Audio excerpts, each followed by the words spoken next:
This program demonstrates the effects of MIP maps to correct aliasing artifacts and other adverse effects caused by downsizing and magnification. The first example we will look at is this plane with a chest texture. In this texture, the MIP maps are disabled. Consequently, we can see these artifacts and wiggles that should not appear in the real world.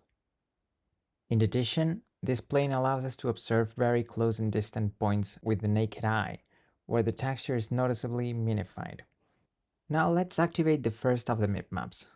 But first, remember that there are 4 types of MIP maps: nearest texel and nearest MIP map, nearest texel and interpolate MIP maps, interpolate texels and nearest MIP map, and finally interpolate texels and interpolate MIP maps. This is the simplest MIP map filtering method. It selects the nearest MIP map level based on the distance between the texture coordinate and the closest MIP map. Once the MIP map level is set, it samples the texture using the nearest neighbor interpolation. This configuration may lower the rendering cost, but as we can see, it keeps the artifacts remarkably high. Moreover, we can see at a glance that it adds artifacts, as we can see by these strong lines of separation between different MIP map levels. Second, we will activate the linear texel interpolation while keeping the nearest MIP map. This can reduce aliasing artifacts, but still has some limitation regarding image quality, as we can see in the back of the plane here.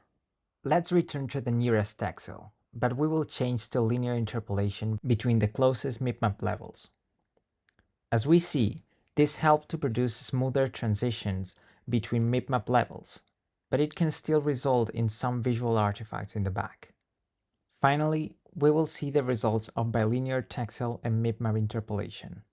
This is the most advanced and commonly used MIP map filtering method. It performs a linear interpolation between the 2 closest MIP map levels, and then uses bilinear interpolation to sample the texture itself. This produces high-quality results with smooth transition between MIP map levels and minimal aliasing artifacts. However, this method is more computationally expensive than the other 3 methods we have shown before. Now that we have illustrated this using the plane model and the chest texture, we will use different textures to show other possible effects. This color for a picture shows some exciting results when applied to this plane. It shows heavy artifacts, causing a very trippy effect in the back. As in the previous texture, these artifacts improve significantly when using MIP maps.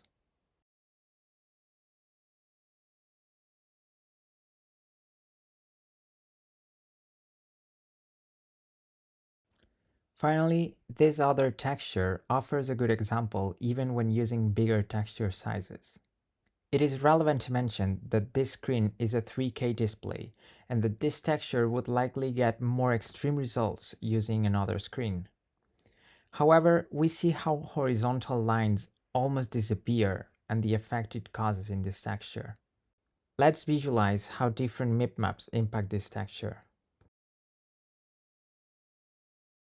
In addition, this program allows us to use other models to visualize MIP maps.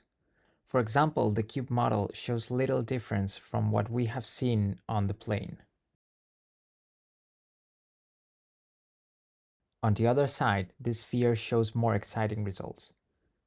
When we turn off MIP maps and render this sphere with a high-frequency texture, we see aliasing artifacts on the surface, illustrating the problem very well. Nevertheless, when we activate MIP maps, we see that they don't solve all of the issues if we don't use MIP map interpolation. Given the geometry, we get terrible limits that cause unrealistic results when using the nearest MIP maps. However, this does not happen on the other textures as they do not have such a heavy contrast. That really shows that inspection needs to be done when deciding whether or not to use MIP maps and what type on a specific texture. As we have seen in this experiment, texel interpolation plus MIP map interpolation is the best option for achieving the best visual results.